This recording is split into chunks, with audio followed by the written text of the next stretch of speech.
The moment Emma Ralston drove her wagon through the gates of Coldwater Creek, dust billowing up behind her like a warning, she had already made up her mind that this town would not swallow her whole the way the last one had tried to do.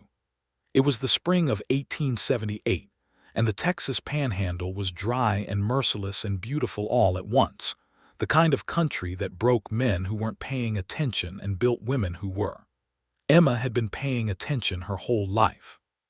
She was 26 years old. With dark auburn hair she kept pinned under a wide-brimmed hat, green eyes that had a way of cutting through nonsense before a word was even spoken, and hands that were roughened from 3 years of running her late father's general store alone after he passed from fever. She had not come to Coldwater Creek looking for anyone to save her.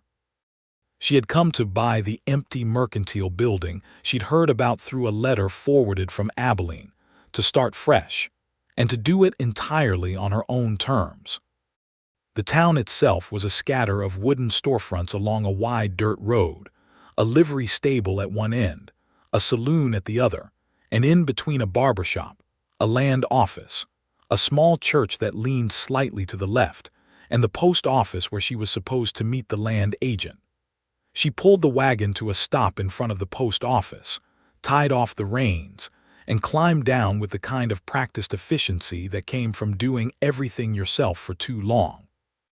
Inside, a man named Gerald Fitch sat behind the counter with a face like a sun-dried apricot and a disposition to match.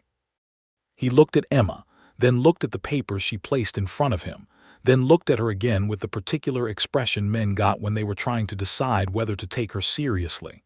"Miss Ralston," he said, drawing out the miss like it was a question rather than a title. "The building you're inquiring about, I already had a conversation with a fella this morning about that same property." Emma kept her voice level. "Did you reach an agreement with that fella?" Fitch shifted in his chair. "Well, not as such, but then we should look at my offer." She slid the envelope forward another inch. "I have the full amount in cash, drawn from a bank in Abilene. I believe that is what the asking price was. Do correct me if I am mistaken." Fitch opened the envelope, counted the bills with a slowness that bordered on theatrical, and then rubbed the back of his neck. "You're not mistaken," he admitted. "Wonderful. Then we can sign the papers today." They did sign the papers that day, though Fitch made a small production of it, and when Emma walked back out into the afternoon sunlight with the deed folded in her breast pocket, she allowed herself exactly 3 seconds of quiet satisfaction before moving on to the next task, which was figuring out where she was going to sleep that night. That was when she nearly walked directly into Oscar Mercer. He was standing at the edge of the boardwalk outside the post office, holding a folded document of his own, and wearing the expression of a man who had just been told something he hadn't expected. He was tall, broad through the shoulders in a way that made his worn canvas jacket pull slightly at the seams, with dark hair that needed cutting and a jaw that had a day's worth of stubble on it. He couldn't have been more than 30, though something in his eyes looked like he'd seen enough to be older. He caught Emma's arm just before she stumbled off the boardwalk step, and then immediately released her like he'd been burned. "My apologies, ma'am," he said, and his voice was low and careful, the kind of voice that had learned to be quiet. "No harm," Emma said, steadying herself. She looked at the document in his hand. "You aren't by any chance the fella who was inquiring about the mercantile building this morning, are you?" Something moved across his face, surprise and then a short, flat amusement. "Suppose I was," he said. "Then I suppose we've just done business with the same man," Emma said, and she patted the pocket with the deed in it. "And I suppose I got there first." He looked at her for a moment, and she held his gaze without flinching, because she had spent years learning that flinching cost you things. "Fair enough," he said quietly, and the lack of argument surprised her more than argument would have. She nodded once and stepped around him, and that was the first time she met Oscar Mercer, and it would not be the last, because in a town the size of Coldwater Creek, there was simply nowhere to go where you didn't eventually loop back to the same people. Emma spent her first night in Coldwater Creek in a room above the saloon that the proprietor, a wide, cheerful woman named Bess Hollowell, rented out at a fair rate, and with the explicit promise that no one would bother her.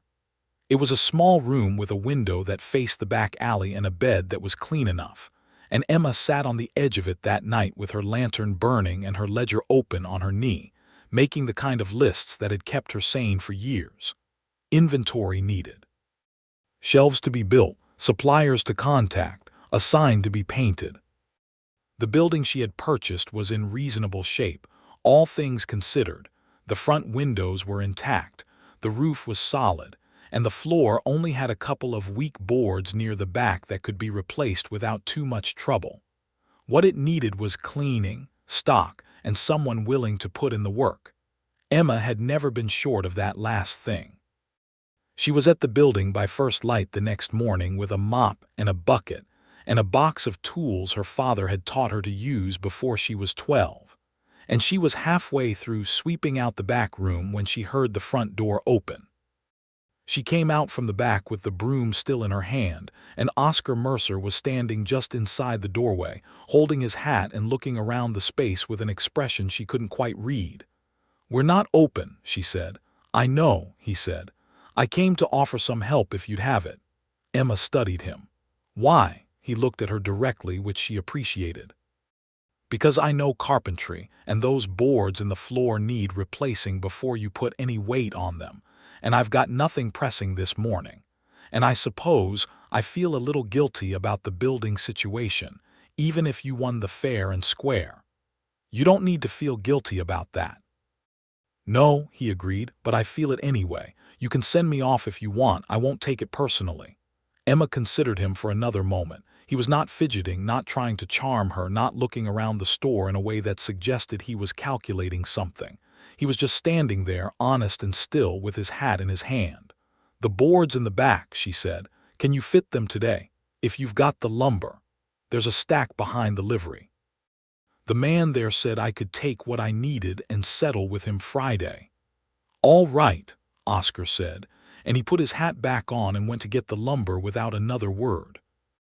They worked side by side for most of that morning, Emma cleaning and Oscar replacing the floorboards, and they didn't talk much at first, but it was not uncomfortable silence. It was the silence of two people who were used to working and didn't feel the need to fill the air with noise. Eventually, when Emma brought out 2 tin cups of coffee she'd brewed on the small iron stove in the back room, they sat on the front steps and Oscar told her that he'd come to Coldwater Creek from Kansas, where he'd been working as a ranch hand on a cattle operation that had gone under when the owner died and the family sold everything. He'd had some money saved, enough to think about starting something of his own, and the mercantile building had caught his attention because he'd been thinking about a hardware and feed supply.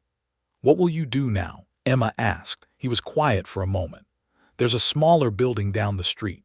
Fitch mentioned it. It's not as well positioned, but it could work." He took a sip of coffee. "What about you? You've run a store before." "My father's store in Lampasas," she said, "for 3 years after he passed.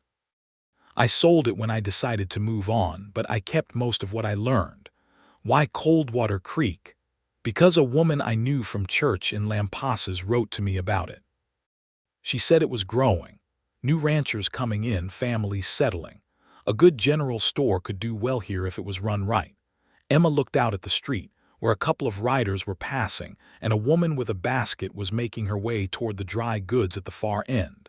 "And because it was far enough from Lampasas that I could build something that was fully mine and not something people already had opinions about." Oscar nodded slowly, like he understood that more than he was saying. They finished the floorboards before noon, and when Emma thanked him, Oscar just said it was no trouble and tipped his hat and left. And Emma stood in her new store and thought that he was a strange sort of man, and not in a bad way. She saw him again 2 days later at the land office, where she was trying to negotiate an extension on a supply delivery timeline, and he was there for his own business with the smaller building. They nodded to each other like they were old acquaintances already, which made Emma smile slightly as she turned back to the clerk, because she was not used to anyone in a new town already feeling familiar. The store opened 3 weeks later, and Emma had worked every single one of those days without stopping. She had whitewashed the walls, organized the shelves, gotten a painted sign hung above the door that read Ralston's General Goods in clean black letters, and managed to stock it with dry goods, canned provisions, seed, basic medicines, fabric, tools, and a small selection of candy for the children who she already knew would be in regularly. She had also made herself known enough around Coldwater Creek that people had opinions about her, and those opinions were mostly favorable, which she had earned rather than assumed. The opening was well attended. Bess Hollowell came and bought soap and coffee and praised everything loudly, which was the best advertisement Emma could have asked for. Ranching families came in with their children and walked the aisles with an appreciation that was deeply satisfying to watch. The minister's wife, a quiet woman named Ruth Alderman, bought fabric and told Emma she was glad to see a respectable establishment in town. Even Gerald Fitch came in and bought a can of tobacco with the slightly sheepish air of a man who knew he had underestimated someone. Oscar Mercer came in near the end of the day when the crowd had thinned.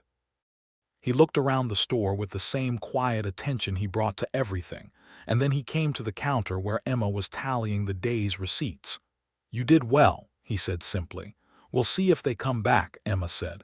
"They'll come back," he said with such certainty that she looked up at him. "What makes you say that?" "Because you know what people need and you've made it easy to get it," he said. "That's all a general store really is." Emma looked at him steadily. Most people would have led with a compliment about the decorating. The corner of his mouth moved. "The decorating is fine, too." She laughed at that, a real laugh, the kind she didn't give away easily, and Oscar looked at her with something in his expression that she didn't have a name for yet, but that made her glance back down at her ledger a little too quickly. He bought a coil of rope and a box of nails, which she suspected he didn't entirely need, and he said good night and walked out into the evening, and Emma watched him go through the front window for exactly as long as she felt entitled to, and then went back to work. Oscar's hardware and feed supply opened 2 weeks after Emma's store, and it was a smaller operation but a sensible one, occupying the narrower building he had settled for and stocked with the kinds of practical items that ranchers and homesteaders needed, and that Emma's store didn't specialize in horseshoe nails and bit and bridle hardware, coiled wire for fencing, sacks of feed grain, oil for lanterns and machinery, rope in various weights.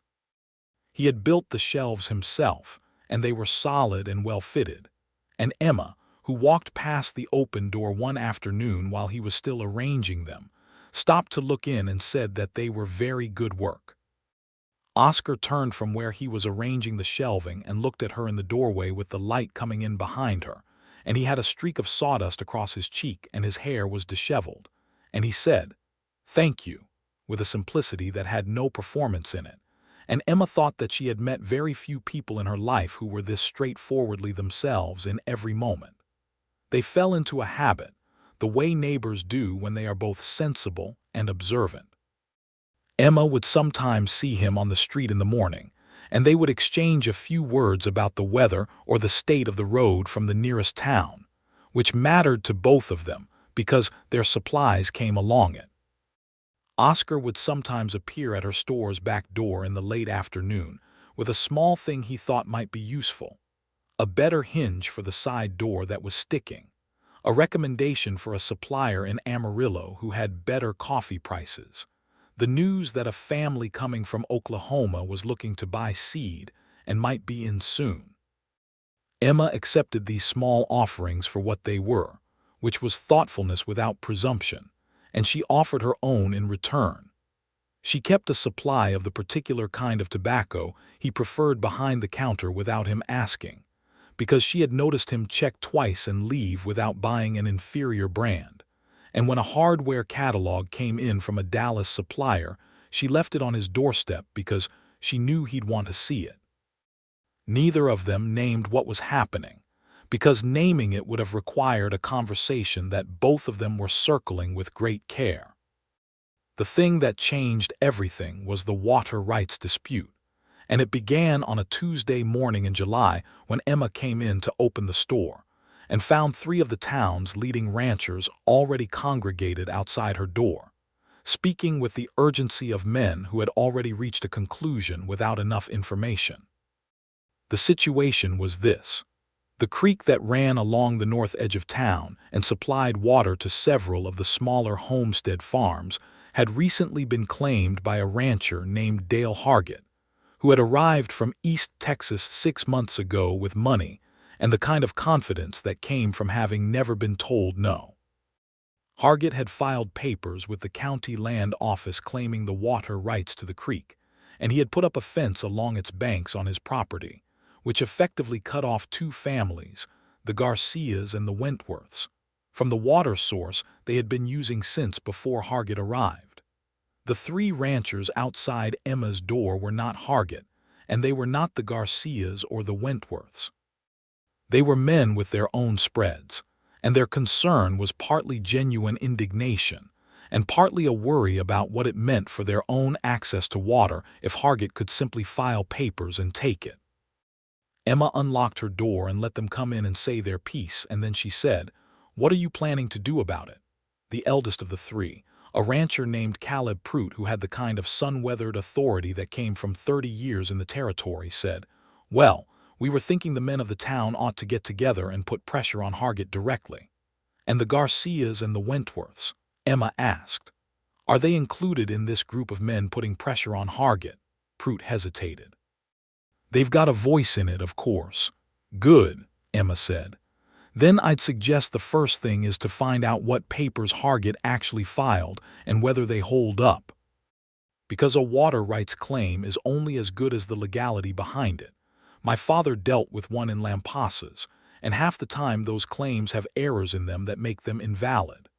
The 3 ranchers looked at each other in the way men did when a woman had said something useful and they weren't sure whether to be grateful or embarrassed.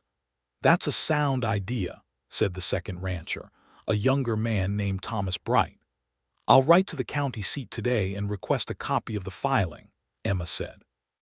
"In the meantime, no one should do anything that can be used against them legally. Don't take down the fence, don't threaten Hargett, don't do anything that gives him an excuse to go to the sheriff." She was still outlining what she thought were the sensible next steps when Oscar Mercer came through the door, clearly having heard part of the conversation from outside.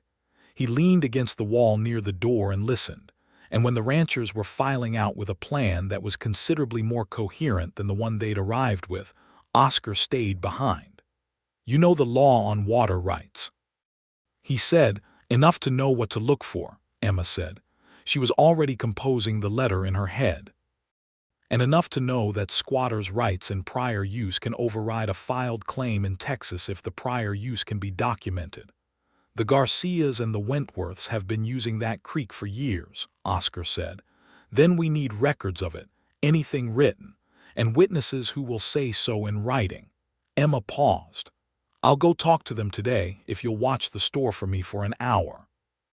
Oscar looked at her with that expression she had started to recognize, the one that was not quite a smile but was something warmer than simple regard.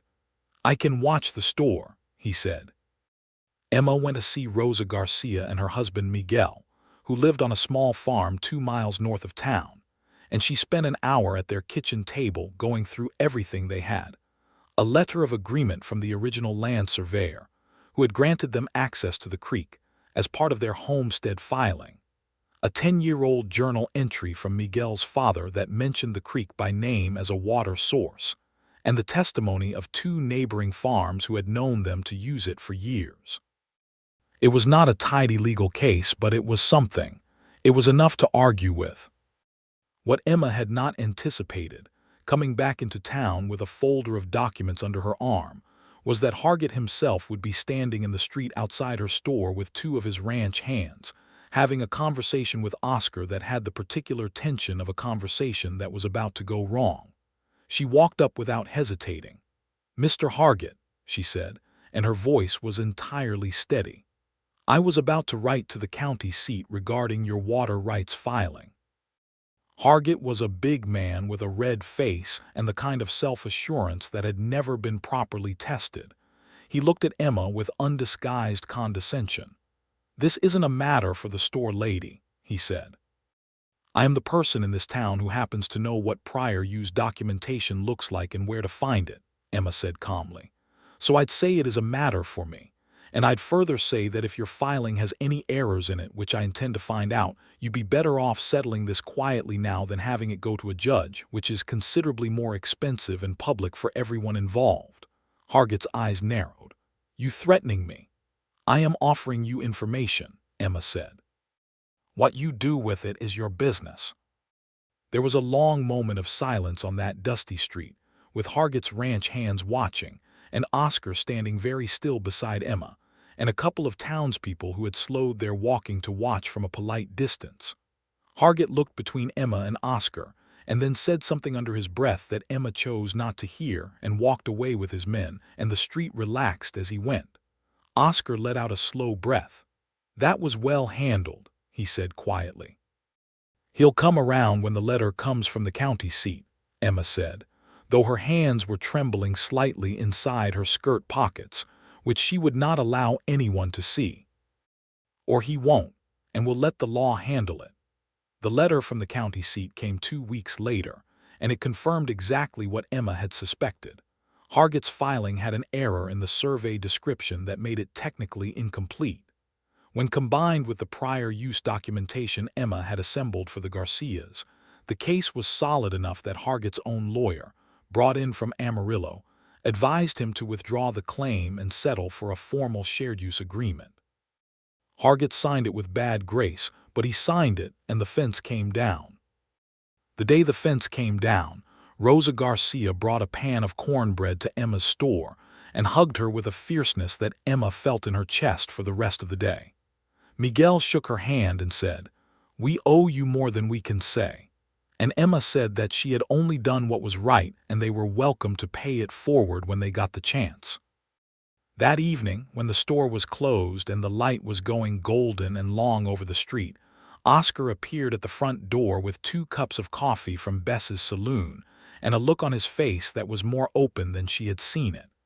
"Can I sit with you for a minute?" he asked. Emma opened the door wider. They sat on the 2 stools she kept behind the counter, and the light came through the front windows and the coffee was strong and good, and for a while neither of them said anything.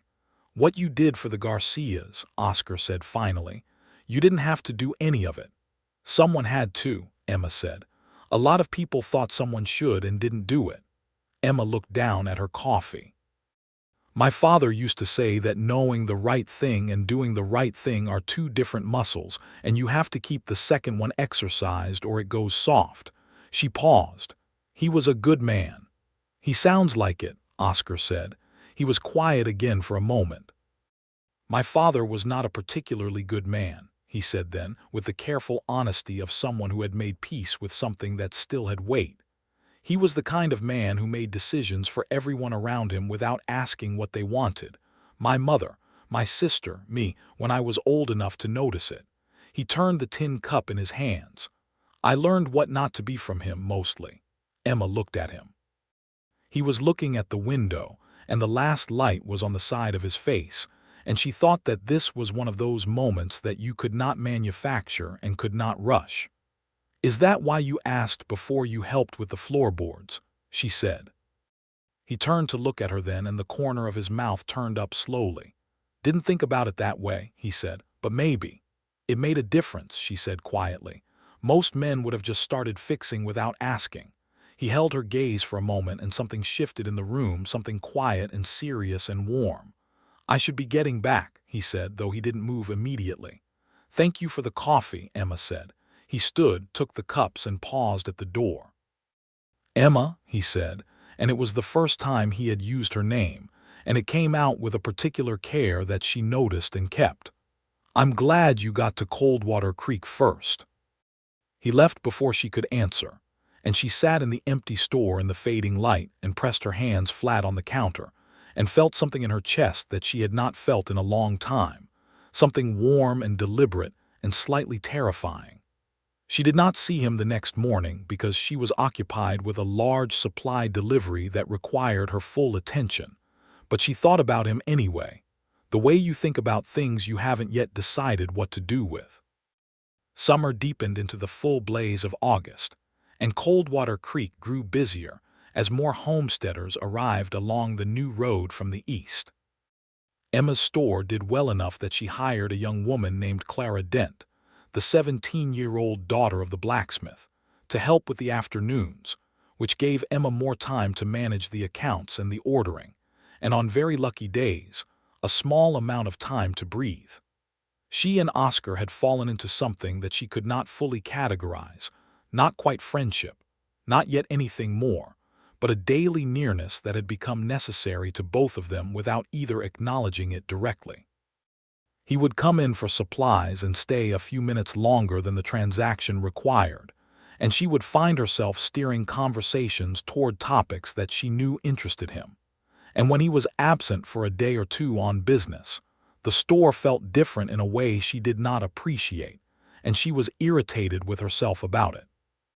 The conversation that broke everything open happened not in either of their stores, but at the community social that the church put together in September to welcome the families who had settled over the summer. It was held in the church yard, tables set out with food, the minister playing fiddle along with two cowboys who were surprisingly good, and most of the town present in some form. Emma had dressed carefully, which she acknowledged to herself was a vanity she was allowed. She wore a green dress that had been packed in her trunk for good occasions, with her hair down for once, and she saw Oscar's expression when he saw her come through the gate, saw how he looked for a moment like a man who had forgotten what he was about to say, and she felt the small quiet victory of that in her bones. They ended up standing near the punch table talking about entirely unremarkable things: the new schoolteacher who was arriving in October, the road conditions, whether Coldwater Creek was big enough yet to need a second physician. But the conversation was a courtesy they were giving each other, a polite frame around the thing that was actually happening, which was that they were standing very close together in the evening air, and neither of them was moving away. It was Thomas Bright, slightly generous with the punch and clearly not paying enough attention, who said, "You know, Mercer, I saw you last week at the land office. What were you up to there?" Oscar said, "Just looking into some things," in a tone that asked Thomas to let it go. Thomas, either not hearing the tone or not caring, said, "I heard you were looking at the land parcel east of town, the big one. You thinking of taking on grazing property?" Emma went still beside him. Oscar said, "It's something I've been considering, nothing decided yet." Emma set down her cup of punch with a carefulness that was its own kind of statement and turned to look at Oscar, and she said, in a voice pitched low enough that it was between them and not the whole table, "Were you going to tell me about this?" Oscar looked at her, and in his expression she could see that he knew immediately what the problem was. "I was still thinking it through," he said. "We've talked about the east parcel," Emma said quietly, "2 weeks ago when the binders were trying to decide whether to buy it. You said then that it would be good grazing land for whoever ended up with it. I remember the conversation. But you didn't mention that you were already looking at it yourself." She paused. "Not a problem between business neighbors. But that's what we are, and those conversations matter." "You're right," he said. "I should have said something." She studied him. "If you're going to go into grazing land, it affects the supply contracts for feed and seed. It affects what I order and when. I'm not saying you can't do it. I'm saying I would have liked to know." It was not an accusation of anything terrible. It was something smaller and more precise, the kind of point that you make with someone when you are invested enough that their quiet decisions feel like they cut you out. Oscar was quiet for a moment, and then he said, "You're right. I should have told you. I'm sorry." Emma looked at him for a long moment, and then she said something that she had been saving without knowing she was saving it, the kind of thing that comes out when you have been holding your breath for too long. "I have no patience for men who decide things without me," she said. "I spent 3 years running a store with every person in Lampasas deciding things around me, above me, across me, never once asking what I thought, and I will not live that way again. If you are going to be something in my life, whatever kind of something that is, then you need to know that about me. I am not asking to be the decider of your choices. I am asking to be in the room when they are made." The words fell into the space between them, and the sounds of the social continued around them, the fiddle, the conversation, children chasing each other around the tables, but where they were standing was entirely quiet. Oscar looked at her with an expression she had never seen on him before, something unguarded and serious and intent. "Then I will never make another decision alone," he said. "Not one that matters." Emma heard it. She felt it land, and she did not look away. "All right," she said softly. And then, because she was Emma Ralston and she did not let things hang in the air unnecessarily, she reached out and took his hand where it was resting on the table, not dramatically, just laid her fingers over his, and he turned his hand over and held hers, and that was that. They walked together for the rest of the evening, and when Thomas Bright caught Oscar's eye from across the churchyard, Oscar gave him a look of such calm certainty that Thomas laughed out loud and went to find his wife. The land parcel east of town was the first decision they made together, sitting at the table in the back of Emma's store the following Sunday afternoon, with the survey map spread out between them and 2 cups of coffee growing cold at their elbows. Oscar laid out what he knew, the size of the parcel, the grazing quality, what it would cost, what he thought it could yield in terms of cattle in 2 or 3 years. Emma listened, asked questions, pointed to the map where she thought the water access was suboptimal, suggested that he talk to Miguel Garcia about the grass quality on the north edge because Miguel knew that land better than anyone. Then she told him what she thought, which was that it was a sound investment if he had the capital for it and the patience to let it build slowly, and that the supply implications for her store were net positive because more cattle operations in the area meant more demand for feed and seed. "And personally," he said, she looked up from the map. "Personally what? What do you think personally?" he said. "Not as a business neighbor." She held his gaze. "Personally, I think you should do it," she said. "I think you want roots and this is a way to put them down, and I think Coldwater Creek is a good place for roots." Oscar looked at her steadily. "I think so too," he said. "I think it's a very good place." He filed for the parcel the following week, and Emma went with him to the land office, which made Gerald Fitch look between them with an expression of someone catching up to a conversation that had been happening without him. The autumn in Coldwater Creek was the kind that made you understand why people came west and stayed. The light went amber and horizontal, the evenings cooled without cruelty, and the town settled into the comfortable industry of preparation, hay stacked, wood cut, supplies laid in, the daily work of living in a place that did not protect you from the weather or the distance. Emma and Oscar were together in the way that everyone in town could see, which meant it was discussed at length by those who discussed such things, and approved of generally, and occasionally subjected to the good-natured commentary of people like Bess Hollowell, who told Emma over the counter one morning that it was about time, and told Oscar the same thing when he came in for coffee that afternoon, and was entirely unrepentant about it. What it looked like in practice was this. They took Sunday afternoons together when their work allowed it, walking the creek path north of town, or sitting on the steps of whichever store was closer to the sunset.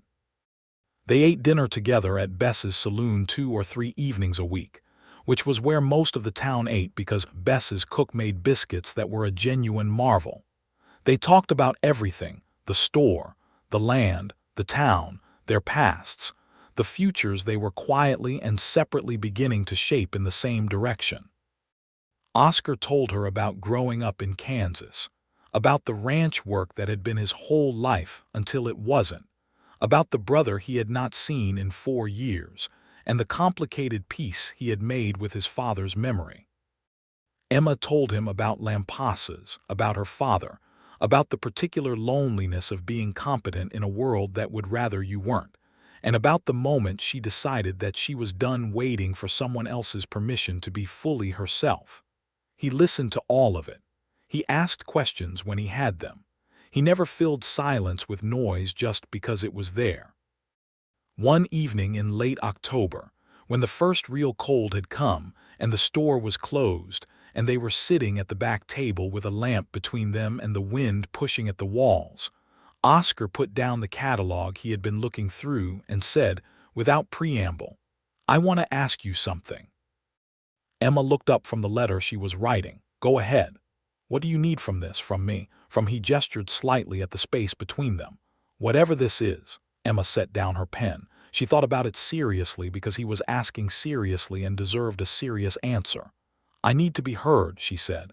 "Not agreed with necessarily, not deferred to, just heard. And I need to be included in things that affect me. And I need someone who tells me the truth, even when it's easier not to." She paused. "And I would like to keep making my own decisions because I am good at it and I am not going to stop." "Good," Oscar said, and he said it like he meant it. "Because you are good at it, I like watching you be good at it." Emma looked at him. "What do you need?" she asked. He thought about it. "Somewhere to belong," he said finally. "Something that's mine, not assigned to me, not inherited, not handed over because someone felt sorry. Mine because I built it." He looked at her steadily. "And someone who believes I'm worth the effort." "I believe that," Emma said without hesitation. Something in his face softened, and he reached across the table and put his hand over hers, and she turned her hand over the way she had learned to do, and they stayed like that for a while with the wind outside and the lamp between them, and it was one of the best evenings Emma Ralston had ever spent. The first person to make things complicated was a man named Arthur Finch, who arrived in Coldwater Creek in November with a letter from Emma's late father's estate in Lampasas.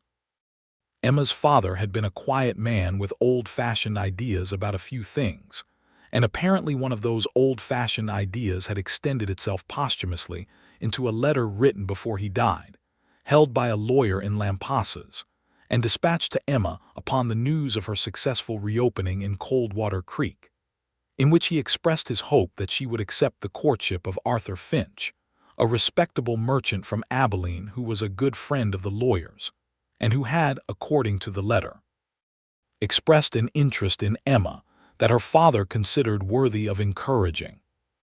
Emma read the letter in her store on a Wednesday morning and felt several things in rapid succession.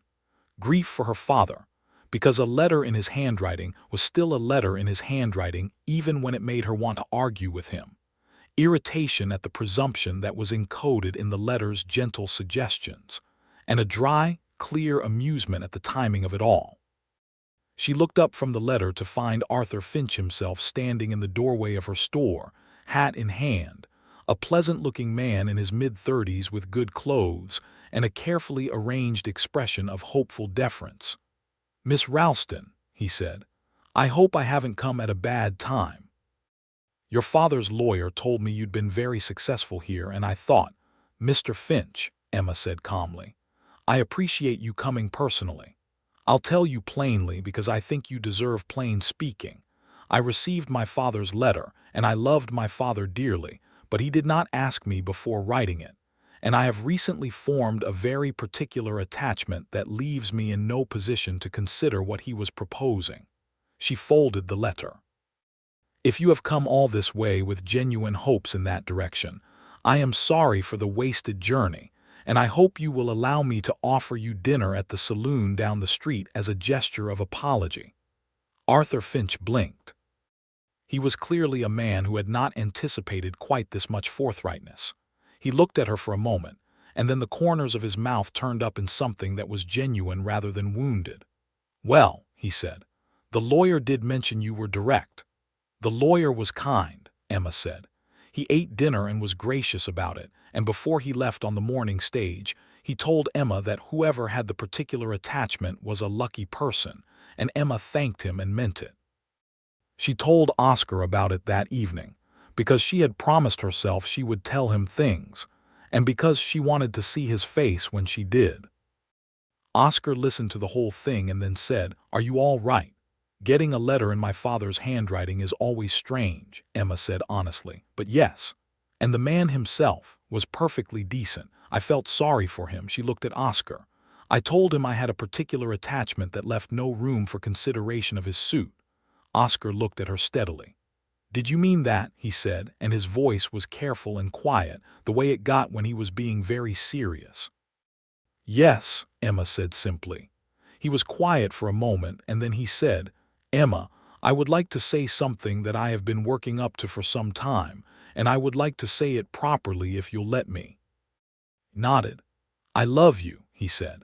"I have been fairly certain of it since the church social, and entirely certain of it for the last 6 weeks, and I kept waiting for the right moment, but I think I was waiting because I was afraid you'd think I was rushing you, and I'd rather be afraid and honest than careful and quiet about something this important." Emma looked at him across the table in the back of her store, with the autumn cold pressing at the windows and the lamp throwing its small, steady light between them. "I love you too," she said. "I have for a while." He looked at her like she had handed him something he hadn't expected to be allowed to keep. "Good," he said, and his voice was slightly rough with it. "That's very good."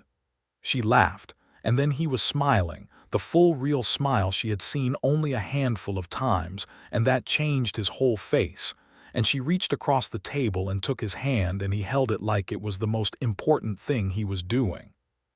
They talked until the lamp needed refilling, and then they talked some more. And when Oscar finally walked her to the stairs at the back of the store that led to the room above where she had been living since the store opened, he paused at the bottom of the stairs and looked at her in the way he had on the steps the night of the social, and Emma looked back at him with equal directness. "Good night, Oscar," she said. "Good night, Emma," he said, and then he leaned forward and pressed his lips to her temple, brief and deliberate and warm, and then he walked away through the night, and Emma stood at the bottom of the stairs for a full minute just feeling the warmth of it. Winter came on fully in December, and with it the particular closeness that cold weather forces on communities that depend on each other for survival. There were 2 snowstorms that month, the second one substantial enough to close the road from the east for nearly a week, and Emma found herself grateful for the full pantry she had maintained, and even more grateful for the company of a town that knew how to pull together. Oscar's ranch land east of town was under a blanket of snow, but he had been methodical about preparation. The 24 cattle he had purchased in October were in a small barn he had built in 2 weekends with help from Thomas Bright and Miguel Garcia, well stocked with the feed, and hay that Emma had helped him order in enough quantity. He was learning ranching from the people around him, picking it up with the same quiet competence he brought to everything, and Emma found herself watching him in moments like those, when he and Miguel were working together over a fence line, or when he was in her store asking questions about supply timing that showed he had thought carefully about what he needed, and feeling something that she recognized as simple, uncomplicated happiness. He asked her to marry him on a Sunday afternoon in late January, standing on the north bank of the creek with the ice at its edges, and the sky the clear pale blue of deep winter. He had clearly thought about how to do it, because he had planned the walk, and he had brought the small silver ring that had been his mother's, which he had written away for in December, and which had arrived in the December post. And he had in his pocket a small piece of paper on which he had written down what he wanted to say because he had told her, laughing slightly, that he wanted to be sure he got it right. He read from the paper, which made Emma love him approximately 50% more on the spot, because it was so entirely him, careful, honest, not performing anything he didn't mean. He said, "Emma Ralston, I want to spend my life making decisions with you. Not decisions made at you, or around you, or on your behalf while pretending it's the same thing. Decisions made with you, because I can't think of a single one that wouldn't be better for having you in it. I love your mind and your stubbornness, and the way you go very still when something bothers you, and the way you laugh when you forget to keep it in. I want to build something with you that's both of ours, and I want to keep asking your opinion for the rest of my life, because you are almost always right and I have been smart enough to notice that. Will you marry me?" Emma took the piece of paper from him when he was done reading it, folded it, and put it in her pocket because she was keeping it. Then she said yes, with a directness that matched the simplicity of her feeling, and Oscar put the ring on her finger with hands that were very steady. And then she stepped forward and kissed him properly for the first time, with the winter creek behind them and the cold air around them, and his arms coming around her in a way that felt like something she had been waiting for without knowing the shape of it. They were married in April, when the spring had come back and the creek was running high, and the town's trees were breaking into leaf. The ceremony was held in the small church that still leaned slightly to the left, and the whole town came, which was the nature of a small town and which Emma had decided to accept gracefully. Ruth Alderman cried. Bess Hollowell cried louder and was not remotely embarrassed about it. Thomas Bright served as Oscar's best man and said something in his toast about how it was about time, which was becoming something of a recurring theme. Rosa Garcia brought flowers from her garden, spring flowers, and Emma carried them. Clara Dent, who had grown from a helpful teenager into a genuinely capable store assistant, managed the store for the day, and in the evening when Emma and Oscar walked back through the town together, the store was dark and locked and the street was quiet and the spring air was soft. "Well," Emma said, looking up at the painted sign that still read Ralston's General Goods. Oscar looked at it too and then looked at her. "We could change it," he said, "if you want." "I don't want," she said. "It was mine first. It can stay Ralston's." "All right," he said without argument. She smiled. "No opinions on that." "I have one opinion," he said, looking at her, "but it's entirely favorable." She took his hand and they went inside, and that was the first night of the rest of things. Living with Oscar was, Emma found, largely consistent with having spent the preceding months alongside him. He was a man who kept his word, which in Emma's experience was rarer than it should have been. He came to the store each morning, not to manage it or advise it, but because he liked being near her, and he worked his own operation out of the store. He had moved to a larger building after a spring expansion, and they would sometimes pass in the street between their establishments like two planets in a happy and reliable orbit. He did exactly what he had promised at the church social and what he had said in his wedding proposal. He did not make decisions alone. When he was considering expanding his cattle stock in the summer of 1879, he sat down with Emma and talked through the numbers.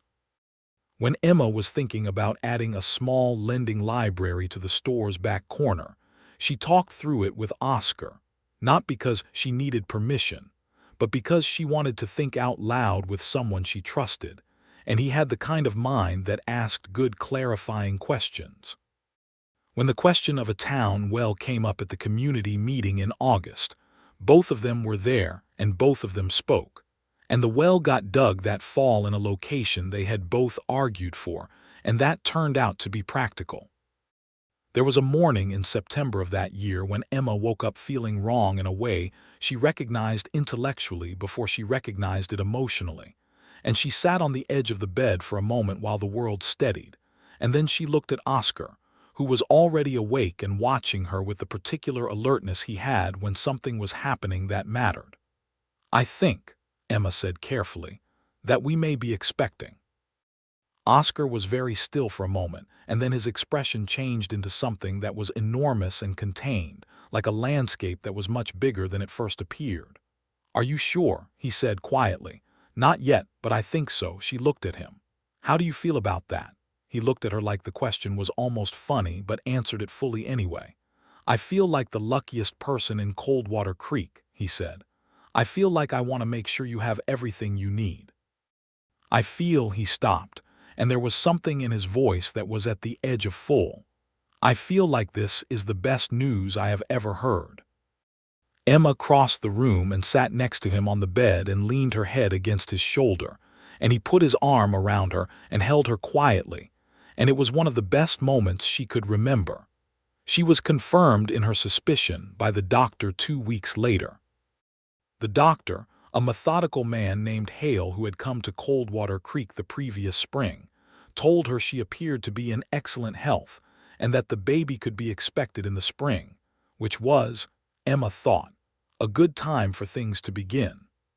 Oscar was with her when she came out of the doctor's office, waiting outside with his hat in his hands and the particular patience of someone who would wait as long as needed. "Spring," she told him. He looked at her and then he smiled the full real smile, and in the middle of the main street of Coldwater Creek in the September afternoon, he hugged her, not a brief careful hug but a full and genuine one, and she held on to him and thought that her father, despite the letter, would have liked Oscar Mercer very much. The pregnancy was smooth, which Emma was grateful for and did not take for granted. She kept working through the winter, because she had always worked and saw no reason to stop, though she allowed Oscar to do the heavier stock lifting in the back without comment. And she hired a second woman to help Clara with the afternoons as her energy began to shift toward the enormous project happening inside her. Oscar, for his part, was the kind of attentive that was useful rather than overwhelming. He did not fuss. He asked what she needed and then did it. And on the evenings when she was tired past speaking, he made supper and sat near her in comfortable quiet. They had long conversations in those winter evenings about what they wanted for the child, for the store, for the ranch land, for themselves. Emma told Oscar that she intended to keep the store running after the baby came, that she was not the kind of person who could stop working, and that the store was as much her as any other part of her. Oscar said of course, and he meant it.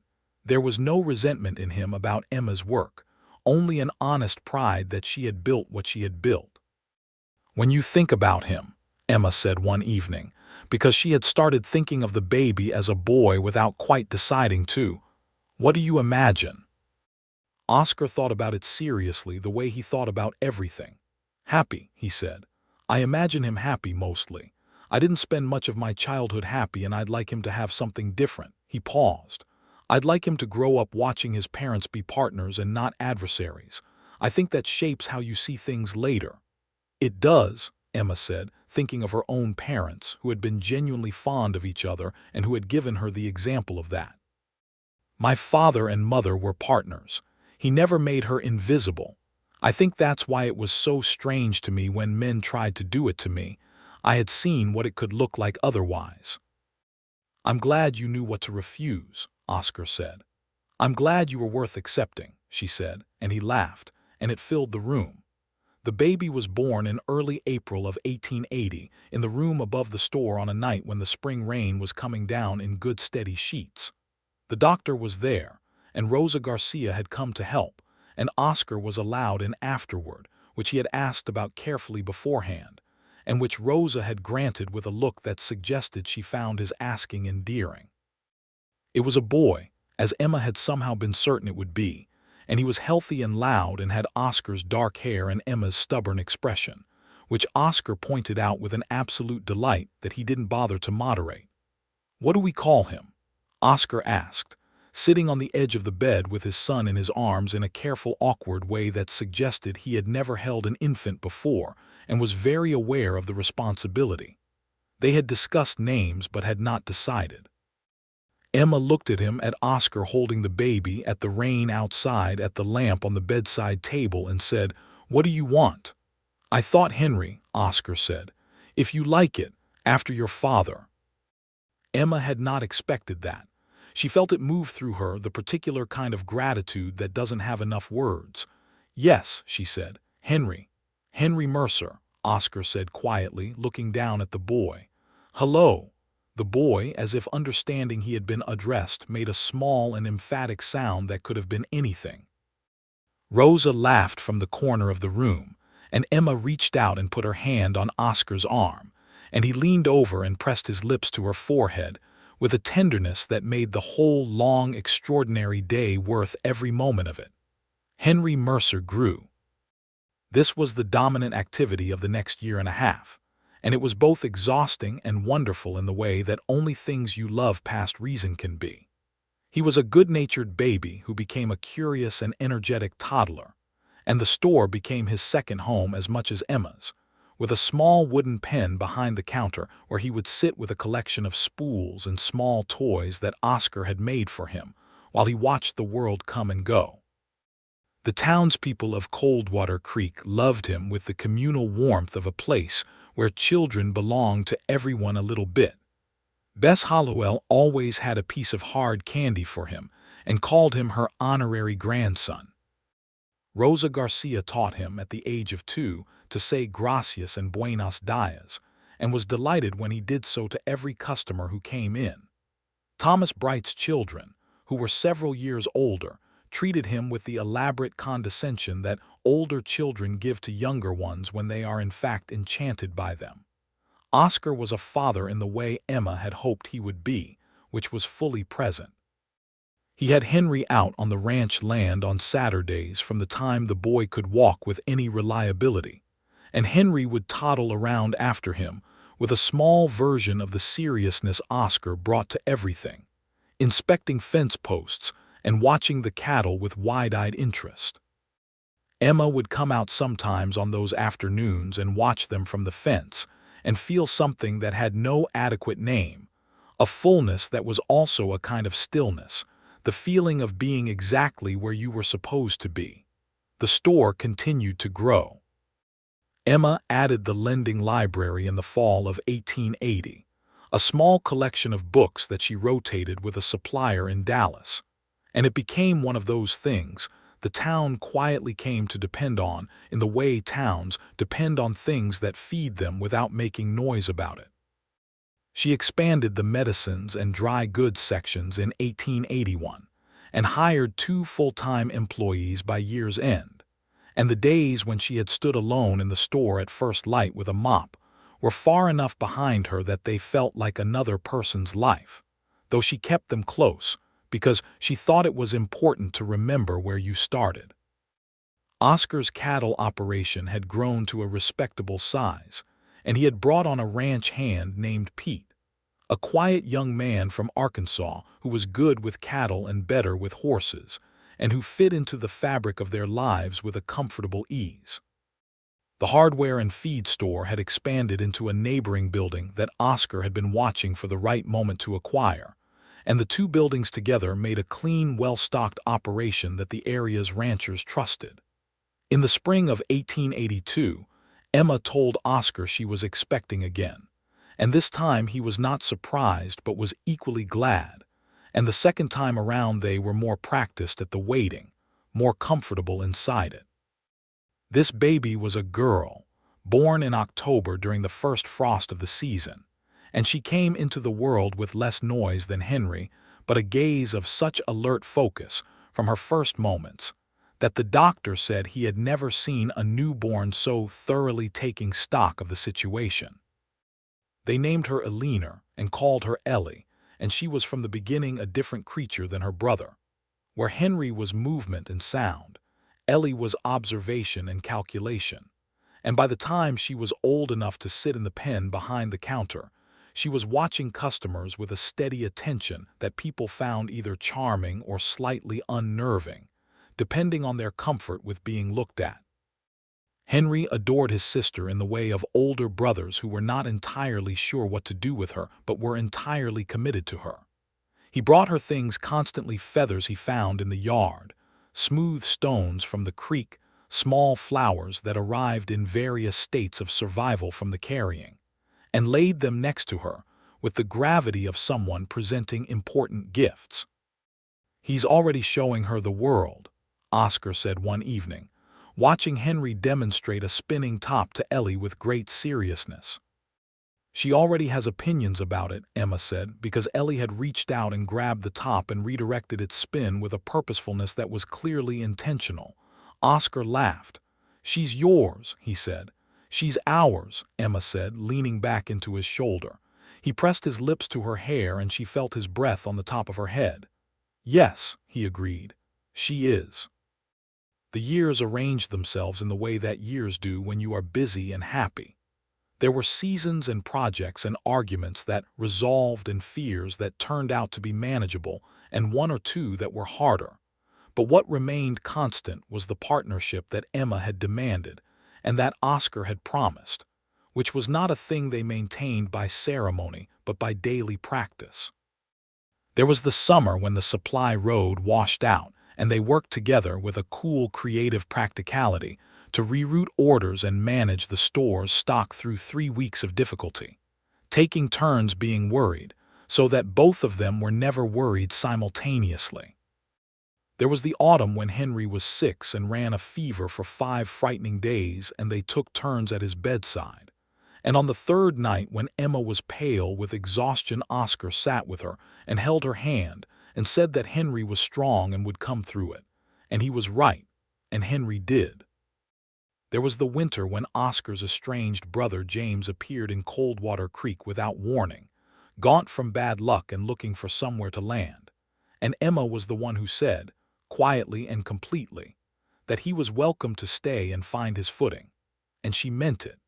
And James Mercer spent 6 months in their spare room and learned some useful things, and eventually moved on to Albuquerque with enough in his pocket to start over, and sent a letter 3 times a year after that. There were the town meetings where Emma spoke and was heard, which had not always been guaranteed in Coldwater Creek, but which had become assumed over the years because she had made it assumed by never stepping back. There were the evenings on the porch in the summer when the sky went big and purple, and Oscar would sit beside her on the porch steps, and they would talk about nothing in particular for an hour, which was one of Emma's favorite things. There were the arguments, too, because they were both opinionated people who cared about things, but the arguments were the kind that ended in resolution rather than distance, because both of them had committed to the principle that a problem shared early was a problem shared, and that the door to a conversation was always open between them. On the evening of their 5th anniversary, Oscar came to the store after closing with a bottle of good wine that he had ordered specially from a supplier in San Antonio, which had taken 3 months to arrive, and which he had kept hidden in the hardware store in what he clearly considered an ingenious location, and which Emma had known about for 6 weeks. She didn't mention that she knew. She let him present it with the pleased satisfaction of a man who believed he had pulled off something genuinely surprising, and she opened it and poured 2 glasses, and they sat at the table in the back of the store, the same table where so many important things had been said over the years, and Oscar raised his glass and looked at her. "I want to tell you something," he said. "Tell me," she said. "You once told me you had no patience for men who decided things without you," he said. "You said it on the night of the church social, the 1st September, and I knew what you meant and I understood it, and I made you a promise." He held her gaze. "I want you to know that I have never regretted that promise for a single day." Emma felt something warm and full in her chest. "Even when I disagree with you, especially then," he said, "because you're usually right," she laughed. "Usually. I'd say sometimes, but we both know that's not accurate." She shook her head, still laughing, and then she looked at him across the table in the lamplight with the 5 years between them and the 2 children sleeping upstairs, and the town outside that they had helped to build, and she said, "I love you, Oscar Mercer, more than I knew I was going to when I walked through that gate with my wagon and nearly knocked you off the boardwalk." "You didn't nearly knock me off the boardwalk," he said. "I was already on solid ground. You were standing right at the edge. I was standing very firmly in the middle of the boardwalk.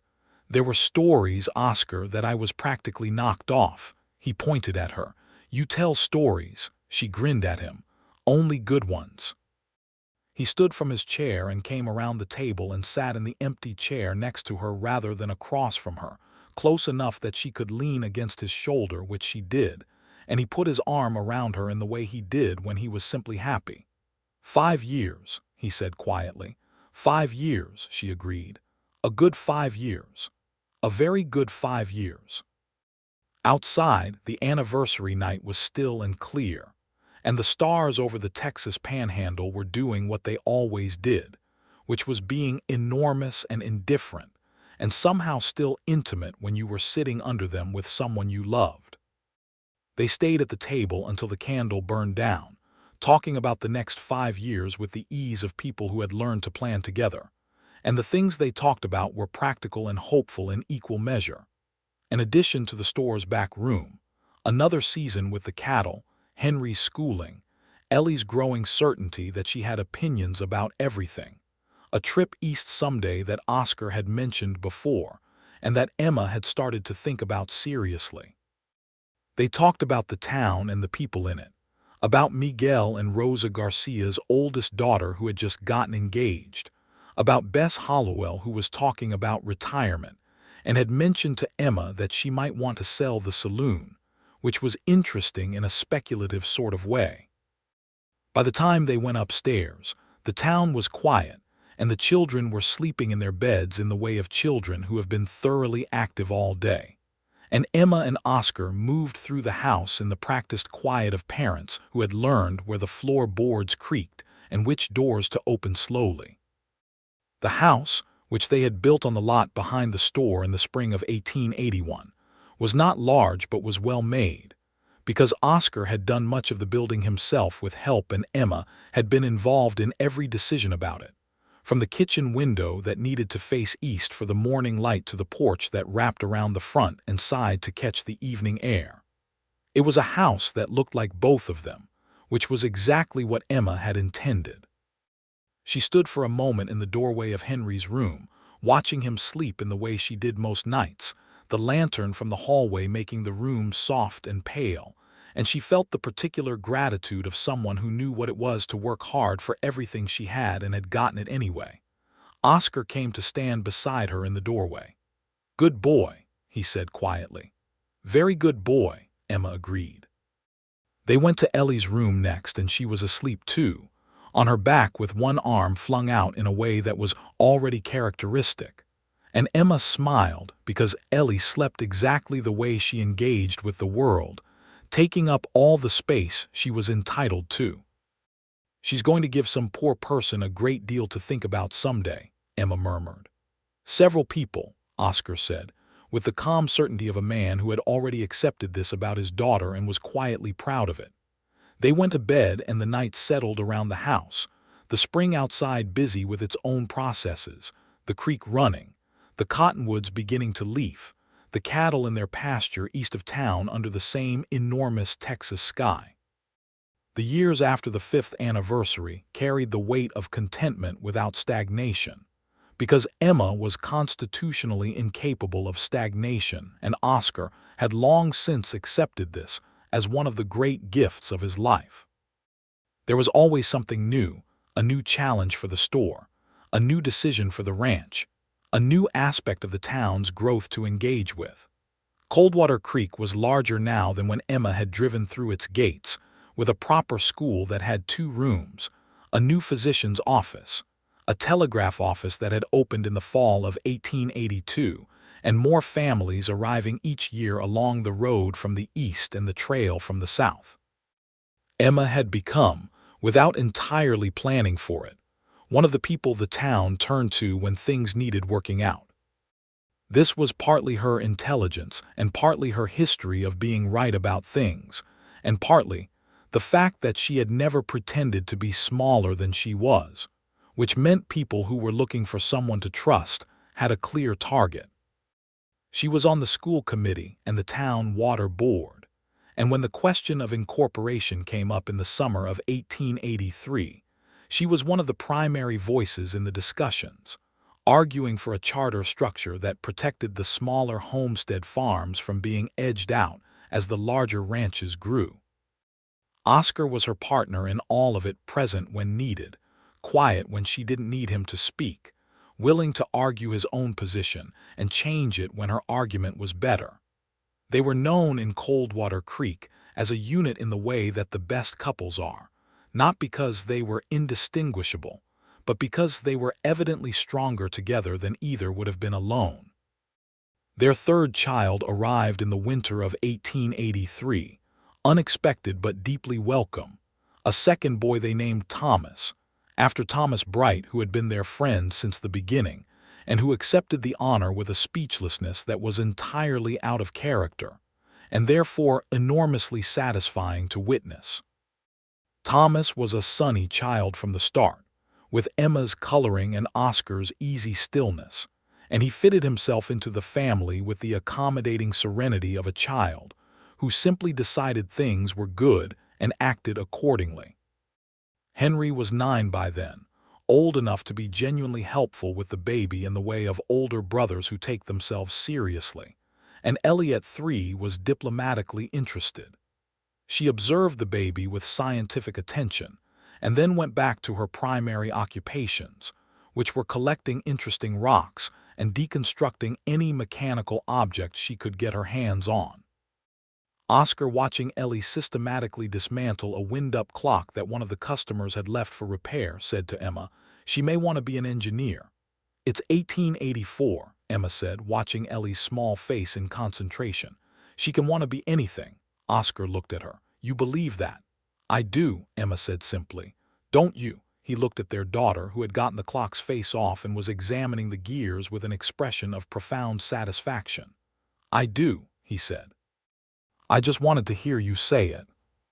The store passed its 5th year, and then its 6th, and the Ralston's General Goods sign remained above the door because Emma had never had any reason to change it, and people had long since stopped asking. Oscar's hardware and feed supply had become a fixture of the area's ranching community, and between the two of them they had built something that was solid and real and entirely their own construction.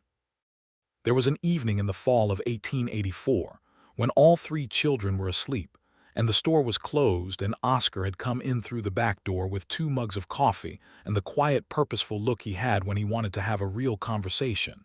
And Emma had looked up from her accounts with the easy attention she always gave him, and he had sat down at the table and said, "I want to tell you something I've been thinking about for a while."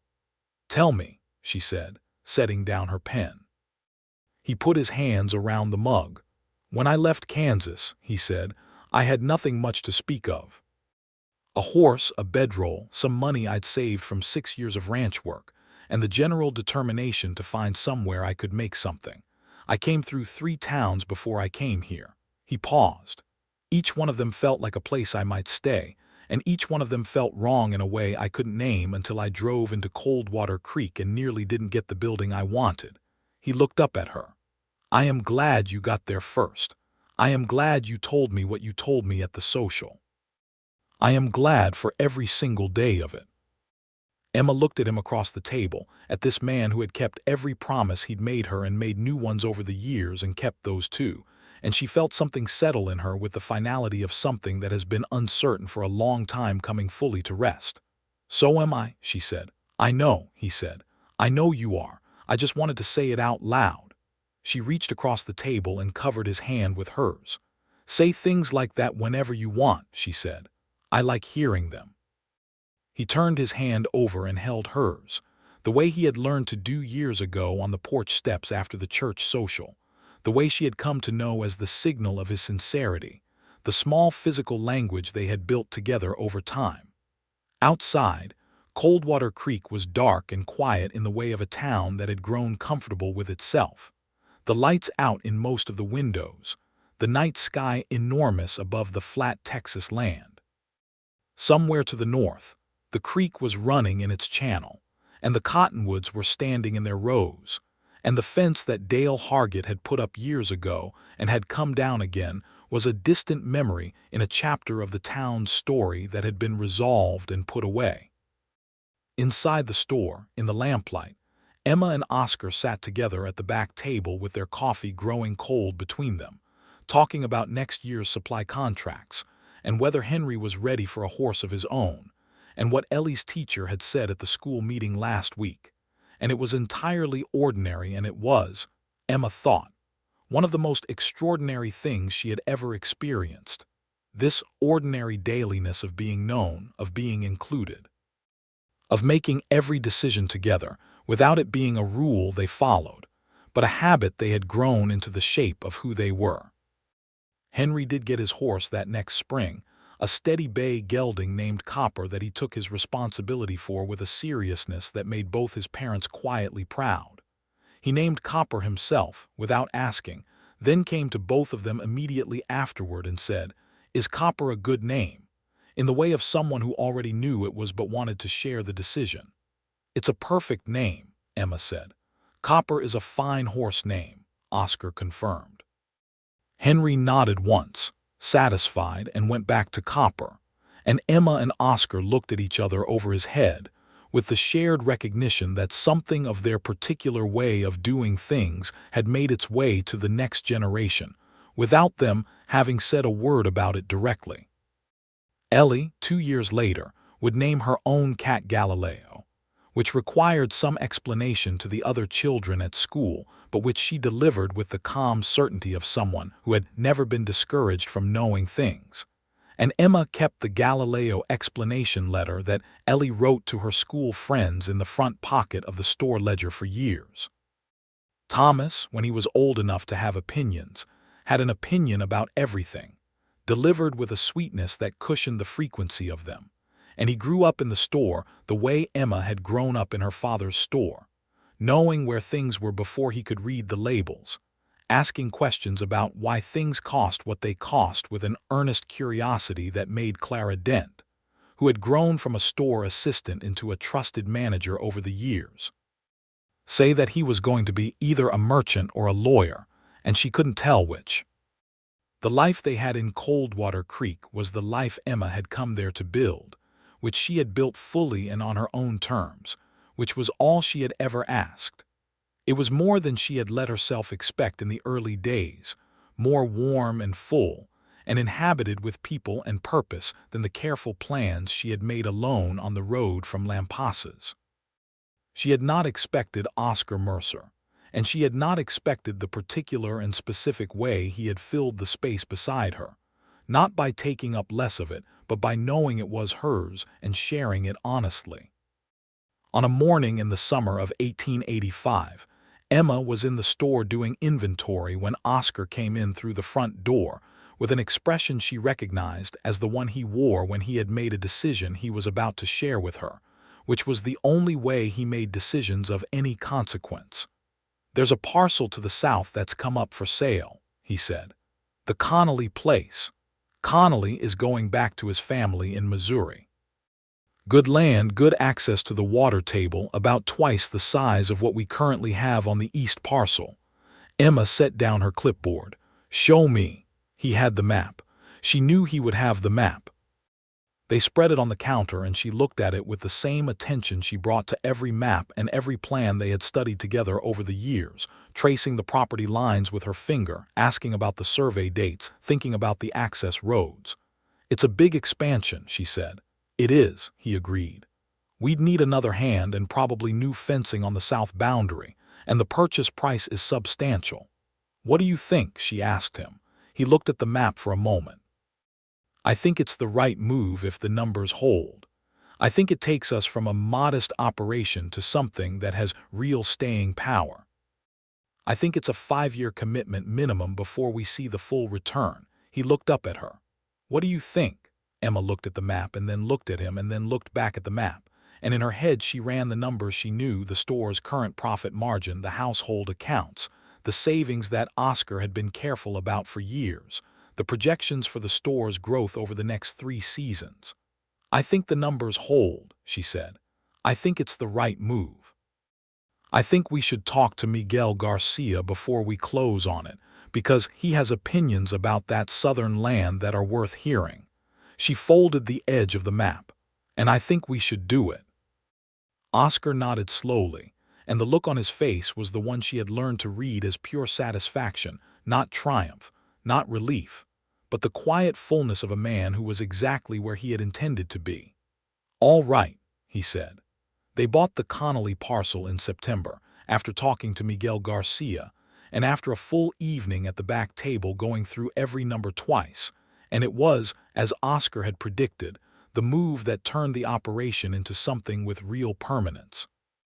By the time the decade turned, the Mercer cattle operation was one of the better established ranches in the county, staffed by a crew of 3 hands including Pete, who had been with them since the beginning, and managed by Oscar with the same methodical care he brought to everything. The store was Emma's in the way that the ranch was Oscar's, which meant it was both of theirs, which meant all of it was home. Henry was 13 when he told his parents that he wanted to be a rancher, not a storekeeper, and Emma looked at him with all the clarity of a woman who had spent years building the right to make her own choices, and said, "Then that's what you'll be." Oscar taught him everything he knew, which was considerable, and added to it by bringing in an experienced cattleman from further south who spent a season teaching the kind of things that required a lifetime of knowledge to pass on. Henry was a good student, patient and attentive in a way that was clearly his father's, with an affinity for the land that Oscar said he had never quite had himself but recognized and respected. Ellie, at 10, was already making it clear that she intended to run the store one day, which Emma found more satisfying than she had anticipated, not because she needed the legacy, but because Ellie had come to it entirely on her own, from watching and from wanting, from counting the inventory at closing time when she was barely tall enough to see over the counter, and from asking questions about the accounts that showed she already understood what the numbers meant. Thomas, at 6, wanted primarily to pet every cat in Coldwater Creek, of which there were a surprising number, and was very successful at it, and his future remained, for the moment, appropriately open. In the evenings of those years, Emma and Oscar would sit on the porch after the children were in bed, and the conversation would range wherever it wanted, back into memory sometimes, forward into plans, sideways into the comfortable tangents that come when two people have run out of topics they haven't yet covered and started going over them again in new ways. They argued occasionally about small things, laughed frequently about others, and were honest with each other in the way that required practice and produced something that looked, from the outside, like ease, but was actually the hard-won fluency of people who had chosen each other deliberately and kept choosing. There was a summer evening in 1887 when all three children were on the porch too, Henry tall and sunburned at 15, Ellie at 9 with her rock collection lined up along the porch railing, Thomas at 4 asleep against Emma's side with his thumb in his mouth, and a complete absence of dignity. And Oscar was in the middle of a story about the cattle drive he had done with Pete that spring, a small local drive that was nothing remarkable but that he was telling well, and Henry was asking questions. And Ellie was half listening while organizing her rocks in a way that suggested she was half listening very carefully, and Emma sat with Thomas's weight against her and the porch under them and the sky going orange and pink over the flat Texas land, and she thought, this is it. This is the thing she had driven her wagon toward without knowing its shape. This is what she had asked for in the only language she had known to use, which was the language of refusal, the refusal to be decided for, the refusal to be smaller than she was, the refusal to accept the version of things that left her out of the room where they were made. And here was the room. Here was everything in it. The man beside her who had made her every promise and kept it, and the children who were their best work together, and the town outside the porch railing that bore their fingerprints in a dozen places, and the store with its sign still reading Ralston's General Goods, and the ranch land to the east and south that was theirs together, and the years ahead of them that she intended to fill the same way she had filled all the years since she drove through that gate, with work and purpose, and the stubborn certainty that she belonged everywhere she chose to go.